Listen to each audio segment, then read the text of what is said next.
supply guarantee, further optimization measures have been adopted as new 10 points with a view to be more scientific and targeted in our prevention control. We say no to oversimplification or arbitrary imposition of restrictions. Apart from nursing homes, health institutions, kindergartens, primary and secondary schools, NAT testing result is not the requirement for entry. Health barcode and mobility barcode will not be checked. We will also cancel arrival test. Localities are required to be robust in implementation of the new 10 points. Today, we will focus on further optimization of prevention control efforts we have with us. Deputy Director General of National Health Commission, Head of National Administration of Disease Control, Mr. Wang Hesheng, Deputy Minister of National Health Commission, Mr. Li Bing, Madam Guo Yanhong, DDG of the Emergency Response Department of National Health Commission, and Head of the Pandemic Response Leaders Experts Panel, Mr. Liang Wannian, Director of Science and Technology Development Center of National Health Commission, Mr. Zheng Zhongwei, also Head of the Vaccine Development Ad Hoc Working Group, to jointly take your questions. Now the floor is open for questions. Please identify yourself before you ask questions.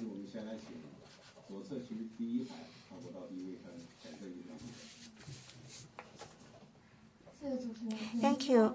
With people stating, in the past 3 years, China has done a lot of work in pandemic prevention control. The virus keeps evolving. We see multiple outbreaks in different localities, and some regions see the flaring up of cases. Are our experiences outdated? Are they still valuable for the current prevention control efforts? I'd like to invite Mr. Wang Hesheng to take the question. Thank you for your question. Since the outbreak of the pandemic, under the strong leadership of the Party Central Committee with Comrade Xi Jinping at its core, with the joint efforts of the entire society, in particular with the understanding, support, and the involvement of the general public, in face of the unknown emerging infectious disease of the COVID-19 pandemic, we keep accumulating experiences. In the past 3 years, we have been prioritizing people and their lives. We've effectively dealt with over hundreds of cluster outbreaks and effectively responded to 5 global waves of surges. Infection rate and fatality in China have been kept the lowest across the world, and we have fostered a great anti-pandemic ethos. In the past 3 years, we've issued 9 versions of prevention control protocol and diagnostic and treatment protocols. We've adopted the 20 optimization measures and further optimization points. The stability of our strategy, the consistency and flexibility of our measures have been the effective answer to the uncertainties posed by the pandemic in the past 3 years. We have developed effective diagnosis and treatment technologies and medicines. In medical treatment, pathogen testing, epidemiological survey, our capacity keeps improving. Research, development of vaccines and vaccination have made phenomenal progress. The 3-dose vaccination across the entire population has exceeded 90%. The health awareness and health literacy of the general public have seen substantial improvement. The practices in the past 3 years in fighting the pandemic have been effective in safeguarding people's life, health, and safety, created environment for the production, people's livelihood, and the favorable investment, development, and business environment as a testimony of the superiority of socialism with Chinese characteristics. And these serve as the cornerstones of today's prevention control efforts and created favorable conditions of our further optimization of prevention control measures in the past 3 years. We constantly adjust our prevention control measures, with each round of optimization being prudently built on previous practices. We've been looking into problems, carried out in-depth studies and validation. Each round of optimization of our measures have become more scientific and targeted, with a focus on the features of the virus, domestic and international pandemic situation, domestic and international prevention control strategic changes. We have been contextualized our prevention control measures in accordance with the changes. Each round of the optimization has been people-centered, with a view to safeguarding the normal life and production order of the society, with a particular focus on the protection of the elderly, infant, and young children. Thank you. Next question, please.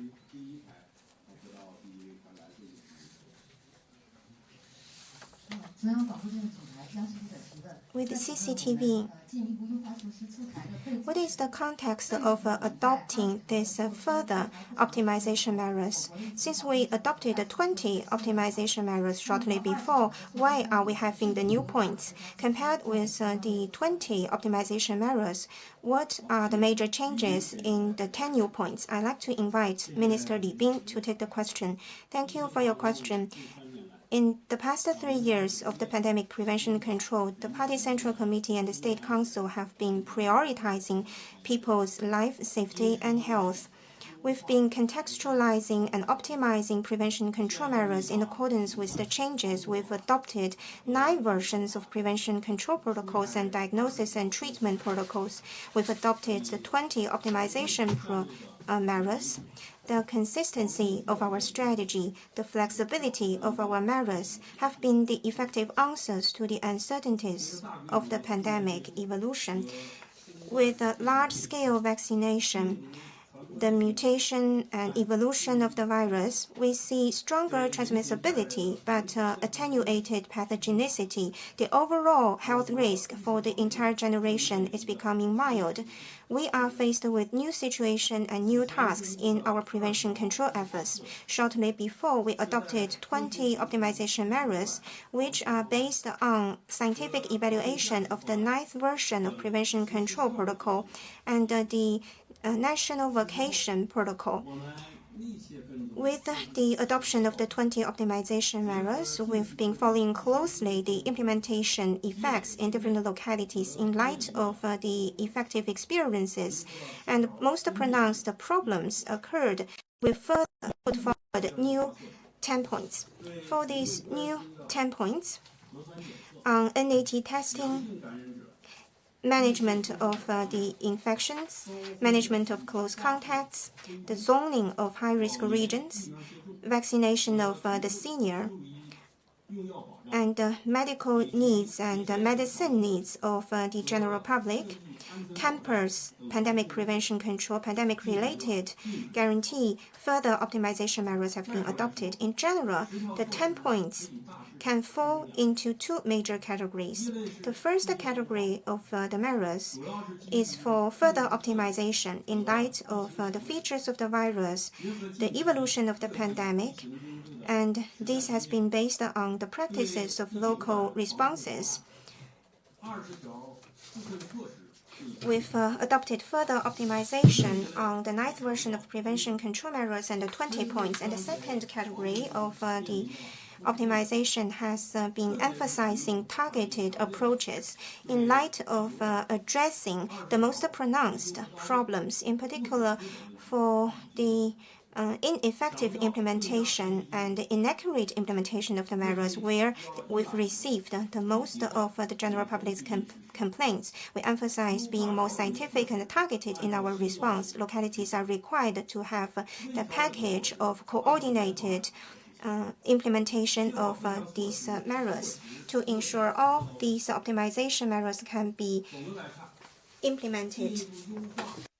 So all in all, the further optimization of the measures is for the purpose of safeguarding the life and the health to the maximum extent and to minimize the impact of the pandemic to the socio-economic development. We will continue to have the prevention control and the research and study, and we will summarize and making adjustments, taking baby steps without stopping, and to continuously optimize the prevention control measures.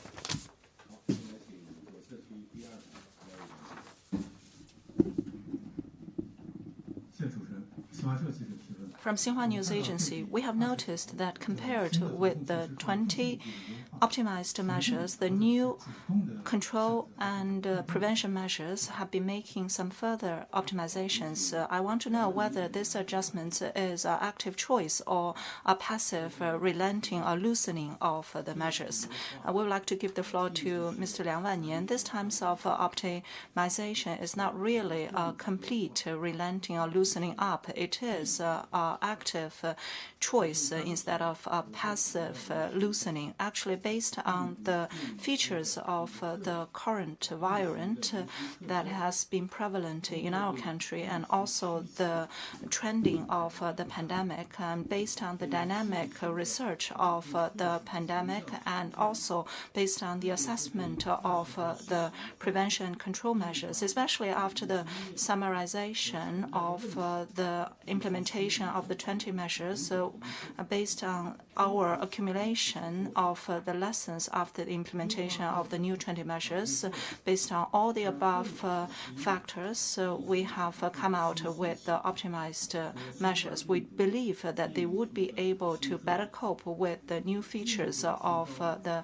COVID-19 new situation, as well as based on the mutations of the virus, so that such control would be more scientific and precise and more operational and targeted, so we would be able to more effectively utilize the prevention control resources and coordinate the COVID response with the socio-economic development to guarantee the normal life and the production and the access of the medical needs and to protect the life and the health of the people to the maximum extent and minimize the impact of the pandemic to the socio-economic development, taking baby steps and without stop is really a very valuable experience of China.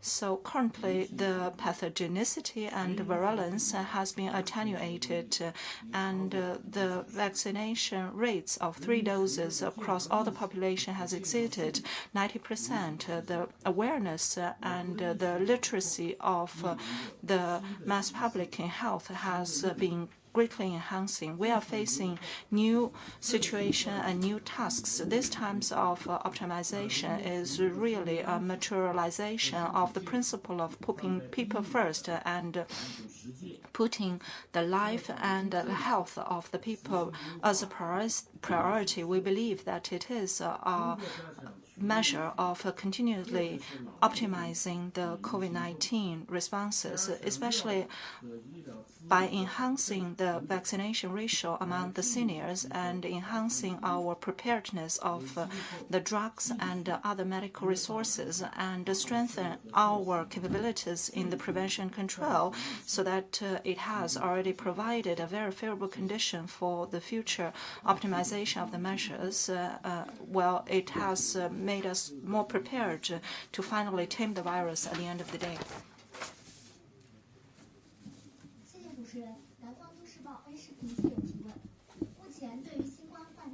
Currently, for the patient, what types of treatment measures have been taken? And also I want to know about the reserve and the guarantee of the medical institutions when treating the infected, and whether the household needs to preserve any drugs, especially for the families with a senior and child. What types of preparation do they need in the storage of the drugs? Thank you for your questions. As you know, that the feature of the Omicron variant is high transmissibility and stealth transmission, as well as milder symptoms. But with the mutation of the virus, the majority of the infected are symptomatic or light cases. For all these years, we have accumulated the experiences in the treatment, and based on the symptoms and the clinical experiences, we have actually summarized the following treatment measures as well as our experiences in the accumulation or the storage of the drugs. As you know, some of the patient might have the symptoms of fever, cough, or sore throat. We would just treat it accordingly. For example, we would give them the antipyretics or drug, the cough killers, and other types of corresponding treatment. And secondly, for the antiviral treatment, for the normal types of patients or those patients which are prone to be developed into serious cases, so we can give them antiviral treatment, but antiviral treatment should be conducted under the guidance of the doctor. And thirdly, recent years have seen the wonderful examples of the combination of the Chinese and the Western medicines. The Chinese traditional medicine, especially in treating the diseases, have its particular merits and advantages. So currently, we have seen some wonderful Chinese medicines being applied during this process. And fourthly, we pay great attention to the treatment of the COVID-19 with that of the underlying diseases. So the underlying diseases treatment like diabetes or high blood pressure cannot be suspended just because of their infection of COVID-19. So while treating COVID-19, the underlying diseases continuous treatment shall not be neglected. And for the drugs, it is indispensable in the treatment of COVID-19. We have required all the medical institutions above the county level to enhance their storage and preparedness of such antiviral drugs, also including the antibody reagent and as such. And through such a characterized and classified treatment mechanism, we know that many patients may choose to rehabilitate at home. So we would ask the basic level medical institution and the clinics to have the preparedness on the drugs to ensure the accessibility to the drugs. And we would also like to educate the public to know how to use the antibody reagent test kit and how to use such types of drugs. And we would also like to remind you there is no necessity for you to hoard or storage the drugs in large quantities, because not only in the pharmacies but also in the medical institutions we have very sufficient storage and provision of such drugs.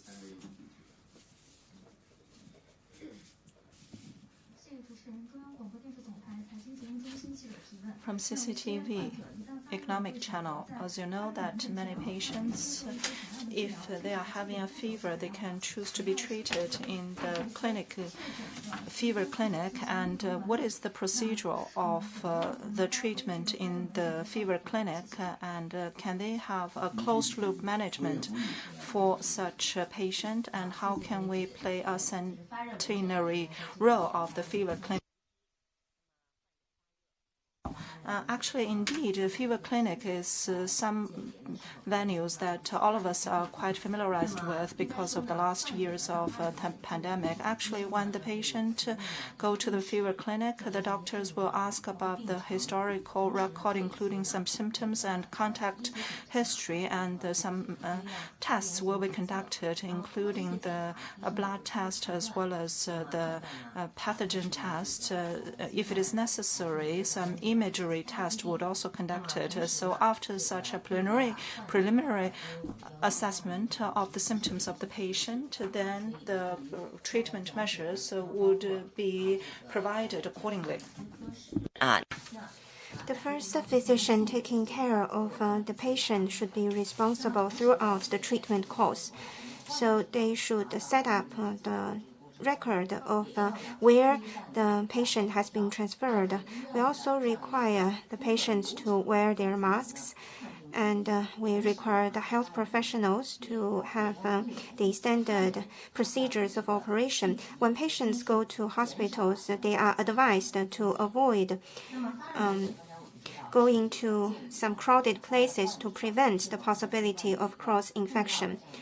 Fever clinic is an important venue to identify COVID-19 infections. That's why over the years we have put forward an array of requirements for the building of fever clinics.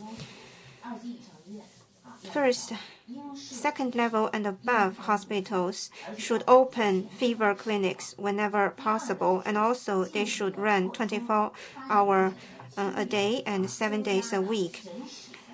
Besides, the clinic should be equipped with enough rooms and a strong health professional workforce to improve its service efficiency. In particular, during the autumn and the winter, it is the season of influenza. Therefore, there is naturally a big need for the febrile patients to go to the fever clinics. That's why we've been emphasizing the expansion of capacity in fever clinics so that the patients can get good services.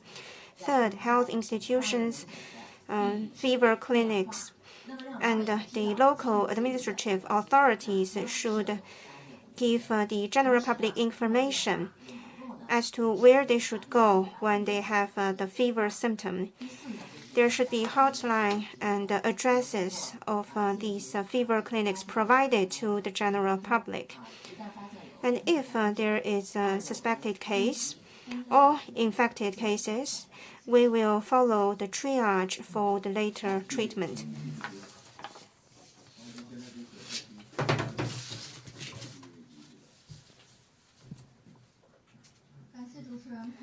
Thank you. With the paper, many seniors, in particular most senior citizens, have concerns on the safety of vaccination. Many elder citizens suffer from hypertension, diabetes, and other chronic diseases. Are they eligible to be vaccinated, and what are the contraindications? I'd like to invite Mr. Zheng Zhongwei to take the question. Thank you for your question.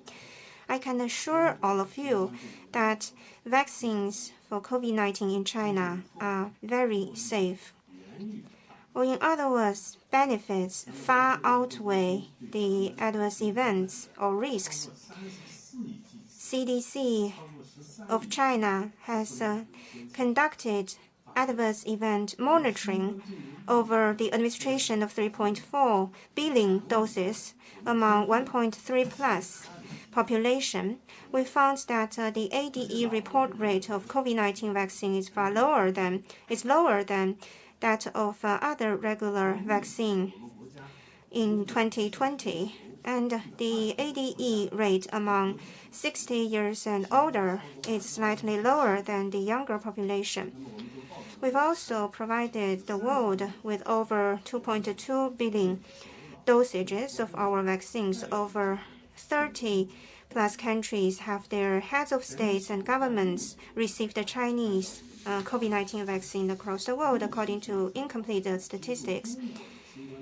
For the 60 and older population, more than 1 billion have received doses from Chinese vaccines, and it has been proven very effective. Our party leaders and the national leaders have received our own vaccines, and they get the inoculation, the same domestically manufactured vaccine, exactly the same with that among the general public. You've mentioned that some elder citizens suffer from hypertension, diabetes, and other chronic diseases, and they have certain concern. I can be clear that these chronic diseases are not the absolute contraindications for the COVID-19 vaccination.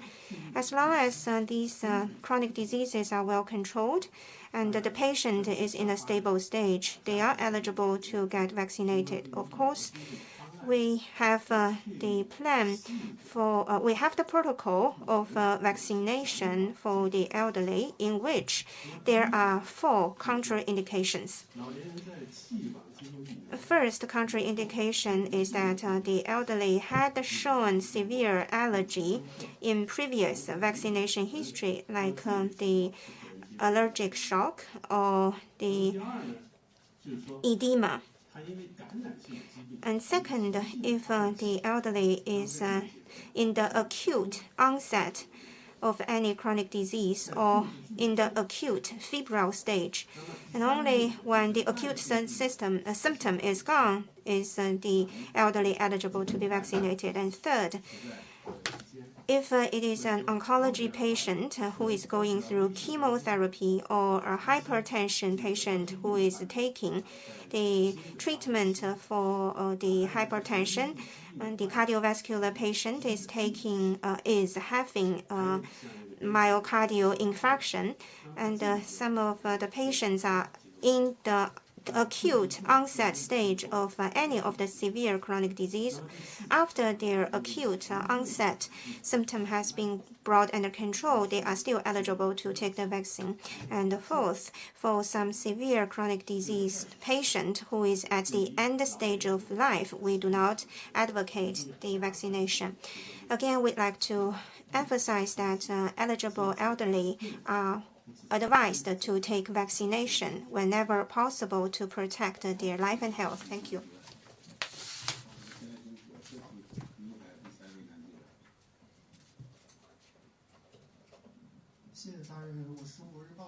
With China Daily, localities are implementing the optimization measures. How can they be scientific and targeted in their implementation? It's possible that localities may have oversimplification, one-size-fits-all approach, or arbitrary imposition of restrictions. How should we respond? I'd like to invite Mr. Wang Heshen to take the question. Thank you for your question. Constantly optimizing policy is the focus of doing a good job in our prevention control measures. To implement good policies, the key lies in being scientific and targeted. First, we need to ensure the full-party accountability system, that is the accountability of locality department, organizations, and individuals. We need to step up the grassroots and community prevention control workforce, improve the triage, treatment, and diagnosis in community health institutions to provide better health management services to the citizens. For metropolitans with a big and dense population, we need to ensure our monitoring and early warning system is more sensitive and be more refined and efficient in our implementation of the measures. Second, we need to ensure coherence and consistency of different policies. For example, when we are phasing out the blanket NAT testing, we must ensure those who have a need for NAT testing can get NAT testing services. And second, we are now allowing putting infections on home-based quarantine, but at the same time, we must avoid community transmission. We should have a good preparation in the supply of medical resources with a focus of channeling prevention control resources to people at risk. We should have a mapping of their health conditions, their information. We need to be more robust, scientific, refined, and affectionate in our work. Third, we need to continue to carry out the patriotic health campaign to foster health environment and build healthy homeland. We should provide more information, education to the general public to improve their literacy and understanding of the diseases, so that they have a better knowledge of personal protection and disease prevention. The general public know clearly when they should seek medical services and where should they seek medical advices. We need to listen attentively to their opinions, respond to their concerns, and guide the general public to carry on good habits fostered during the prevention control and carry them on for the longer term. And fourthly, we should avoid the arbitrary imposition of the restrictions, especially the lockdown areas and the risk zoning, should be based on the unit and the floor or the building. Such a kind of blanket testing shall not be conducted, except for some special venues. No NAT test result needs to be provided, and the health code and the mobility code will not be checked anymore. For those personnel who have cross-region travels, no NAT test and no health barcode and no mobility code will be checked. No more arrival test will be conducted, so as to minimize the impact of pandemic to the social and economic development. What needs to be emphasized is that all the department and all the localities would need to set up a task force to fully implement the requirements of the new 10 measures and to know how it is implemented, and the training and guidances should be conducted to the officials and the personnel of all levels so that such personnel would be able to fully understand the requirements of the policies. And during the implementation of the measures, the urgent, much anticipated, difficult issues of the public shall be well resolved. And once there is a complaint, it should be handled as soon as possible so that a better service should be provided to the public to safeguard the interests of the public.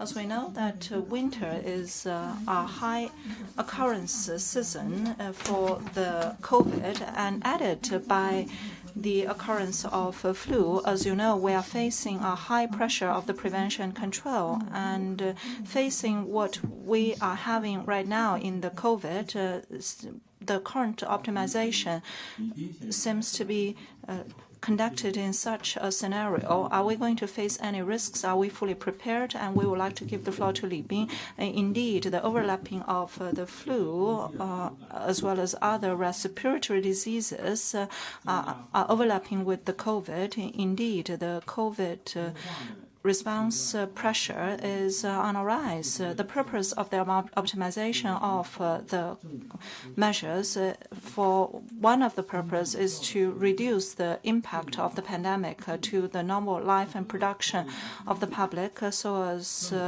to better and effectively allocate the resources and to put our resources on the treatment of the severe and the high-risk population, and we can better coordinate the COVID response with that of the normal medical services so as to better satisfy the health needs of the public. And currently we pay great attention to the mutation of the viruses as well as the severe and the fatalities, and we would need to see the how much the medical resources have been used and whether there is overstretching of the medical resources. So we have enhanced measures in the following regards. First of all, it is about the R&D and the vaccination of the vaccination. Currently, the whole population 3 doses vaccination has exceeded 90%. Recently, we have some very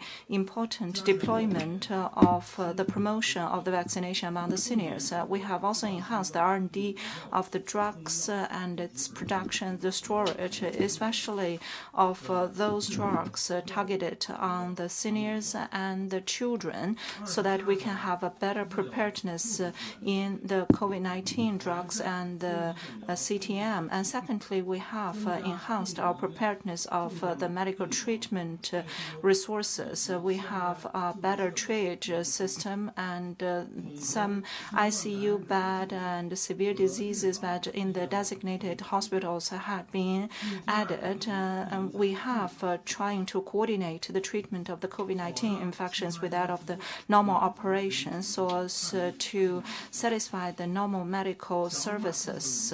And we also need to enhance enhance the capabilities in the grassroots level so that their capabilities of the COVID-19 response and the health management capabilities would be further enhanced, better playing a role of the goalkeeper. And fourthly, we need to enhance our monitoring of the virus mutation, seriousness of the diseases, and the usages of the medical resources. Enhanced prevention control should be conducted in the areas of nursing homes, medical institutions, kindergartens, primary schools, and middle schools, so as to maintain the normal operation of the society, and also trying to resolve the urgent, difficult, much anticipated issues. And fourthly, we need to gather the social consensus, and we believe we need to enhance the awareness of the public, and they have a much heightened personal hygiene awareness. We also always need to be prepared to face up to the possible worst. Currently, we are still witnessing the ravaging of the COVID-19. We still have the lingering risk of the pandemic. We need to make all possible efforts and preparedness so as to maximize our protection to the life and health of the people and minimize the impact of the pandemic to the life and the production of the mass public so as to better protect the interests of the public.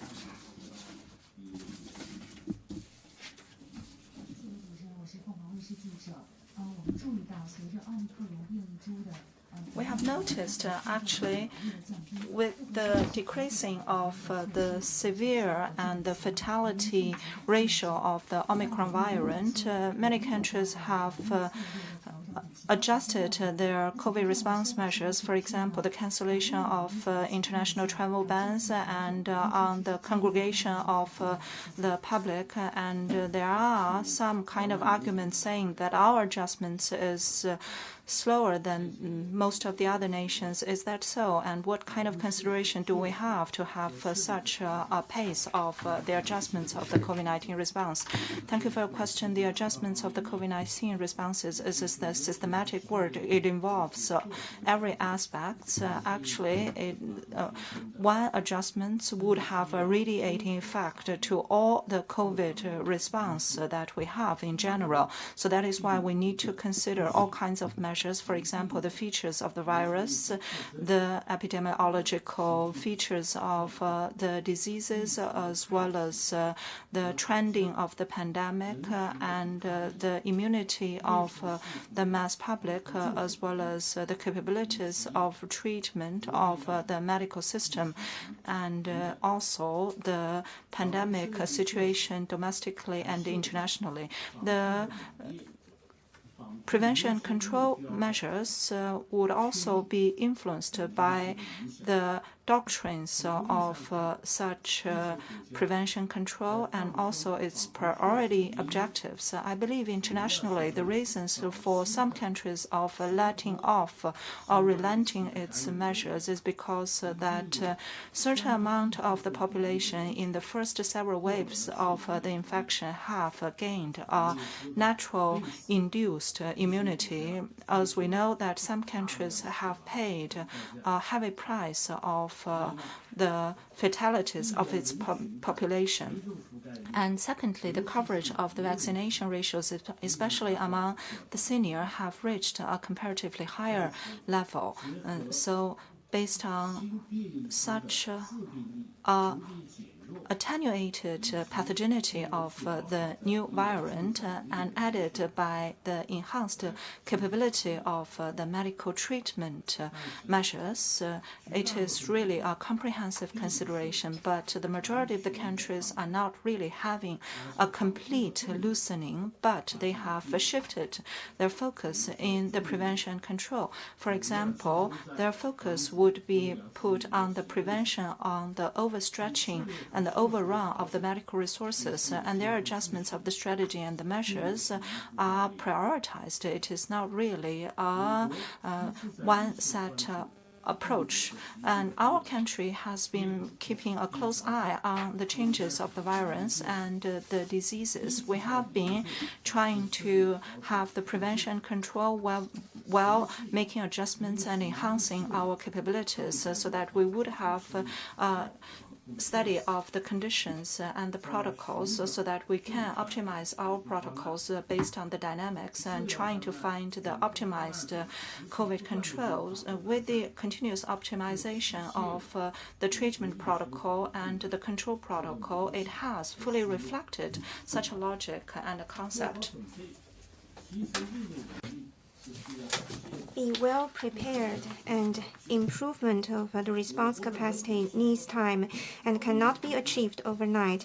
China has a big population and a big population of the senior citizens, and also a big swath of people with chronic diseases and underlying diseases. And compared with European American developed countries, the health resources for per 1,000 people in terms of the physician numbers, bed numbers, and ICU numbers, we are trailing. In particular, the distribution of health resources are uneven. The vaccination coverage, in particular, the coverage among the elder citizens and people at risk, are far from ideal and perfect. The preparation in medicines and the stockpiling of prevention control supplies need to be beefed up. That is our national conditions. That's why since the outbreak of the pandemic, apart from the regular and ongoing prevention control efforts, we've been active in accelerating the research and development of pharmaceuticals, vaccination, capacity training, the stockpiling of supplies. Remarkable achievements have been scored. We've substantially improved the capacity in the response and the resilience of our health sector, creating conditions for us to optimize and adjust our strategies and measures. And these are also the cornerstones to the final victory against the pandemic. Thank you.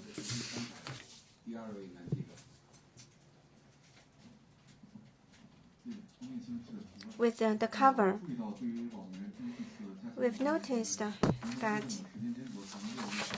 the spacing between the basal immunization to the booster has adjusted from 6 months to 3 months.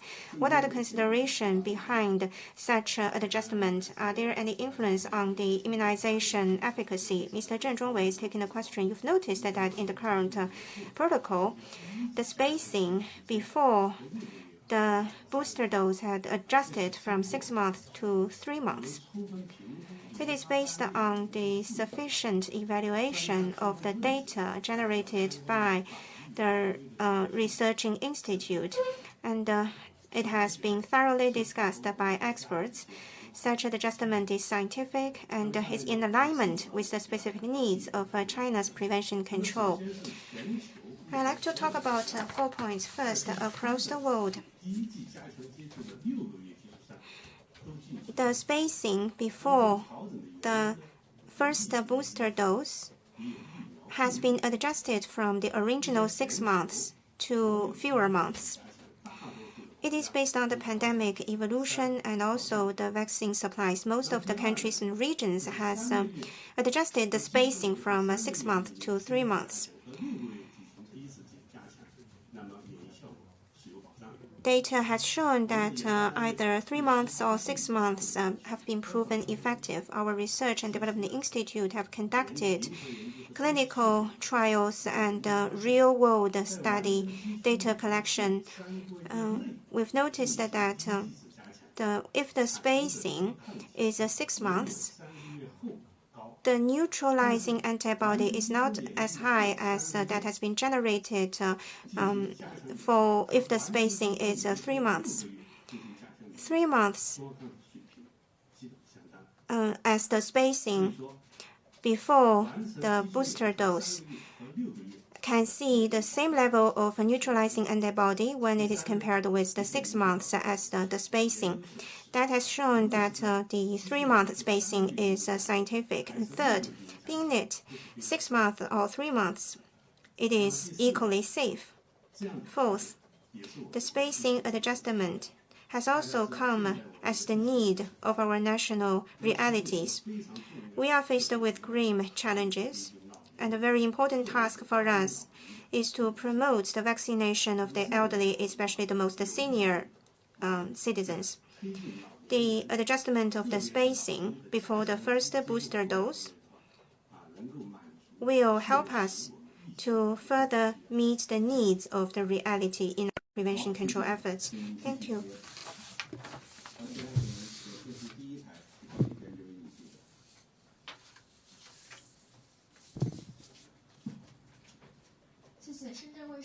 With Shenzhen Satellite TV,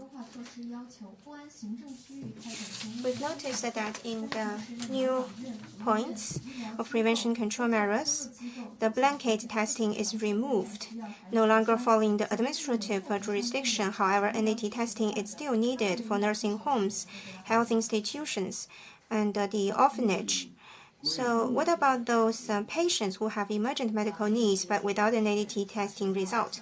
Madam Guo Yanhong is taking the question. Thank you for your question. First, we'd like to emphasize that for any patient with emergent medical needs, the NAT testing result is never justification for refusal their access to medical services.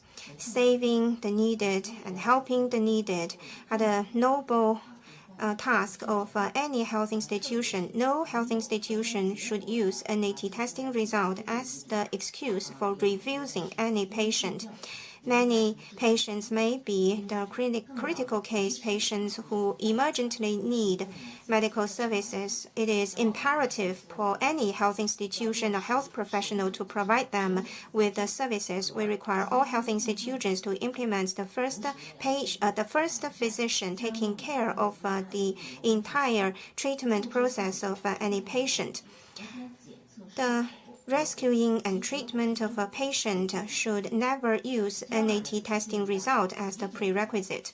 Second, for patients going to emergency services, if they do not have a NAT testing result, we require health institutions to set up a relatively independent buffer zone.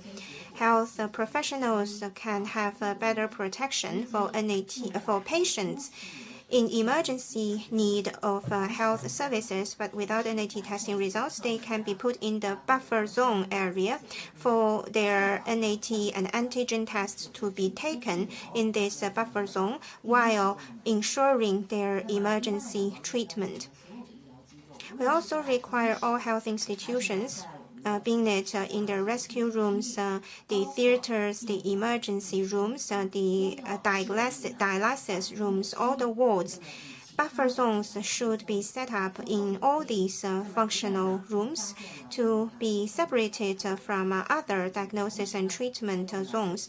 If we identify positive case, patients as such can be effectively sent to the buffer zone for their continual treatment. By so doing, we can ensure the medical treatment of the patients while minimizing the potential risk of hospital-acquired infection to protect the safety of the majority of patients and health professionals in the hospitals.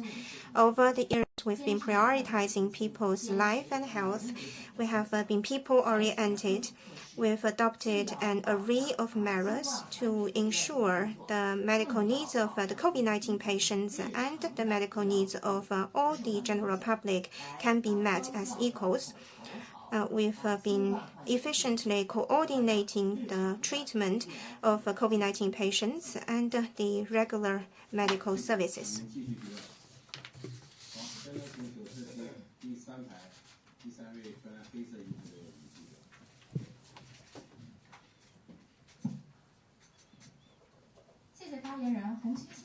With the Red Star News, what are the conditions that may facilitate us to recover and go back to the life before the pandemic? Are we ready for that? Thank you for your question. We should say that with our deepening of understanding of the virus and the disease, the hazardness of the disease had been reducing, and with the sufficient and effective provision of the virus and the drugs, and with the enhancing our capabilities of the emergent needs are all the very important factors for our resumption back to the normal life. Firstly, it is about the features of the virus. Currently, even though the COVID-19 virus the pathogenity is obviously attenuated, even though it is with a high transmissibility. We have a higher proportion of the asymptomatic and light cases, and we have compared with the original variant and the Delta variant, its severe diseases and fatality ratio is on a plummeting trend. And that is to say, the virus is becoming milder.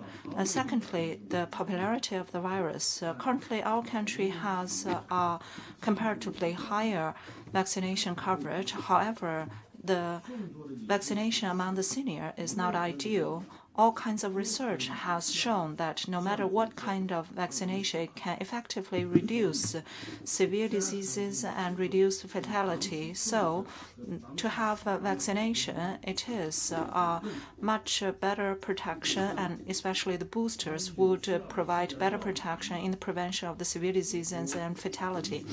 And thirdly, about the effective treatment of pharmaceuticals, we are already equipped with all kinds of drugs, including CTM and also domestically produced micromolecular oral administered drugs and other antibody drugs. And fourthly, we have formed such an emergency system and coordination mechanism which has been proved to be highly effective. And fifthly, we have a group of personnel and emergent response staff, especially in the grassroots level.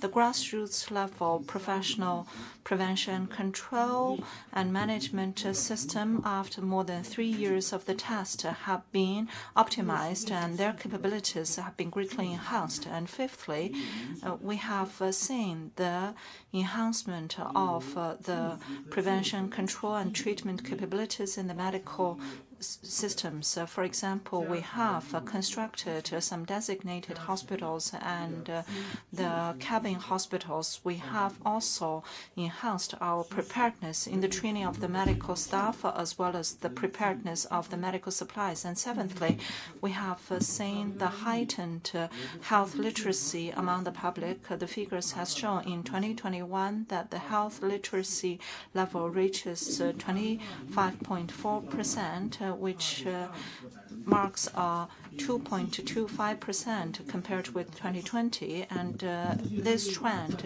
is on a continuous rise. All these has been providing buttresses for us to further tame the virus. Currently, what we really need to pay great attention is the mutation of the virus as well as the severe diseases and the fatality. We need to strictly prohibit the scenarios like the medical resources being overstretched. For these aspects, we have made some sufficient preparations, and we are also trying to enhance the measures that we have introduced, as introduced by Mr. Li Bin just now. Hereby, I would also like to stress that we still need to do a better job in the preparedness. Firstly, it is the vaccination rolling out, especially among the seniors. And secondly, we need to enhance our R&D production storage of the drugs so as to satisfy the needs of the patients. And thirdly, we need to strengthen our monitoring of the virus mutation, especially of the transmissibility and pathogenicity of the virus. And fourthly, we need to optimize the medical and treatment protocols and the resource preparedness. For example, the classified and characterized categorized treatment protocol as well as its implementation, the treatment facilities, equipment, materials, space, and the personnel's preparedness, and etc. And fifthly, it is the strengthening of the capabilities in the grassroots level so as to enhance the capabilities of the grassroots level as well as the health management capabilities. And sixthly, we also need to strengthen the protection of the designated venues and the populations. For example, the hospitals, nursing homes, charity houses, primary schools, kindergartens, and especially as such, and also of the those who have a vulnerable immunity. For example, the seniors. We also need to enhance the protection among these populations. Seventh, it is about the enhancement of the advocacy and communication, because the COVID-19 response cannot be successful without the enhanced awareness of every individual.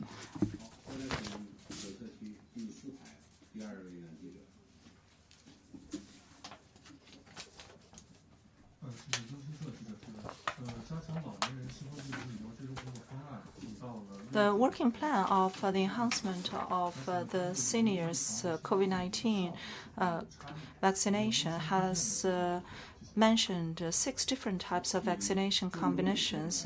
Do they have a different effect when it comes to the prevention of the virus? And do you have any recommended combination? As you know that after the outbreak of the pandemic, actually we have 5 different technological pathways based on our systematic supremacy of our country and also based on the systematic innovation in the vaccination rollout. We have multiple vaccinations that has been approved, and we have multiple choices, the combination of the vaccinations. And in this current plan, we have rolled out 6 different types of vaccination combination, which are based on the rules and regulation and the research of the experts. All these 6 combinations are safe and effective so long as you have been administered by a booster, which is highly effective in the prevention of the severe diseases and the fatality. And it is also have a certain level of protection to infections as well. In the vaccination processes, you have mentioned that whether there is a recommended priority. I have already mentioned that I recommend all these 6 combinations. Actually, during the vaccination processes in different localities, in different vaccination stations, because of the provision and the procurement of the vaccinations, not everyone might have the accessibility to all 6 combinations, but you don't need to worry about it, because so long as you can choose any of the combinations, your health and life are very well protected. And here I would also like to make an additional remark that you might also pay great attention that other than the senior, a large amount of the population from 18 to 50, actually they have been vaccinated and 6 months have lapsed after they have been last vaccinated. I want to tell you that such spacing or intervals of vaccination can be adjusted from 6 months to 3 months as well.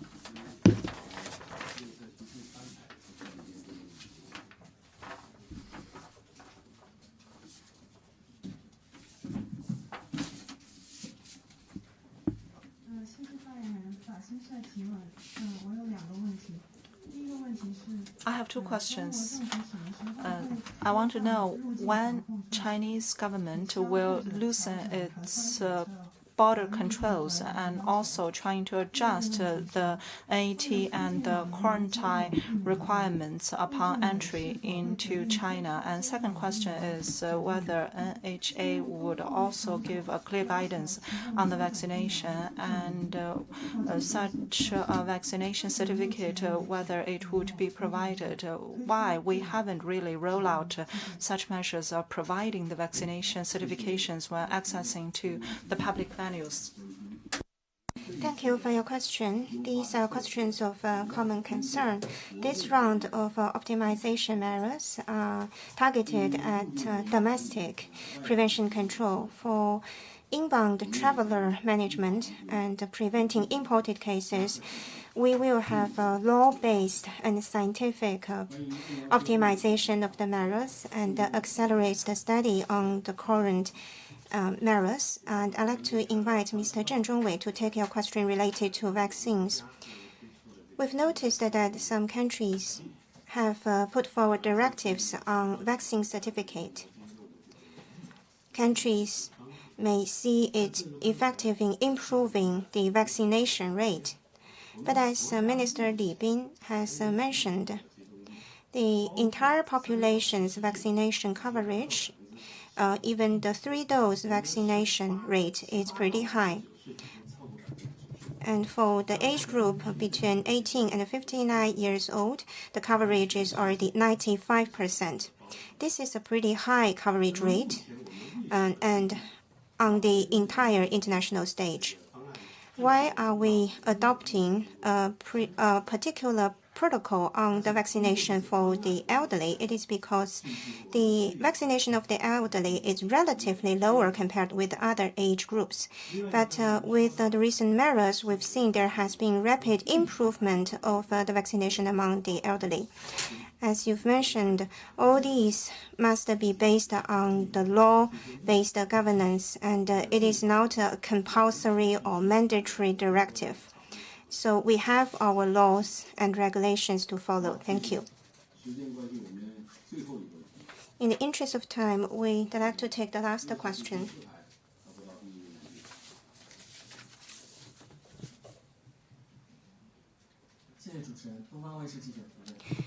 With the Dragon TV,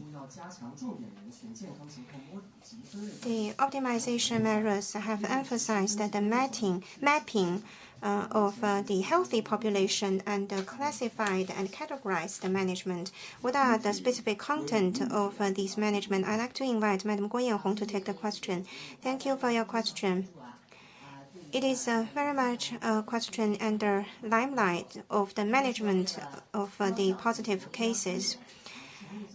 Highly efficient coordination of health resources and making our best efforts to ensure treatment of COVID-19 patients and ensuring infections of high risk can be timely treated. That's why we've adopted the principle of health monitoring, categorized management, cascaded coordination, and effective treatment. That's the reason of us adopting the categorized and classified diagnosis and treatment to ensure the coherence and the efficacy of medical services. We are also stepping up and beefing up the health resources stockpiling to support and underpin the scientific and orderly medical services to better protect the health safety of the general public. First, for the asymptomatic and mild cases, they can have the home-based quarantine to take care of themselves.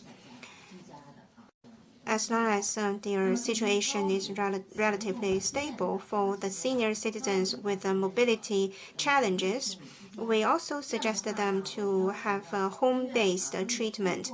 Health professionals can provide them telemedicine treatment and services, and health professionals, in particular the grassroots level or community health professionals, can deliver services to their homes, and senior citizens with mobility challenges don't have to be transferred to hospitals for treatment. Second, for the cases with severe cases or the risk of developing into severe cases still have to go to the designated hospitals to get treatment. We've selected the comprehensive, most capable hospitals to be the designated hospital for COVID-19 treatment. We've been improving the capacity of these general hospitals in COVID-19 treatment. Third, there are also patients with underlying diseases, and they go to the general hospital for treatment of their diseases or chronic diseases, but during their treatment, they may find that they are infected with COVID-19. But these patients have severe symptoms of underlying diseases.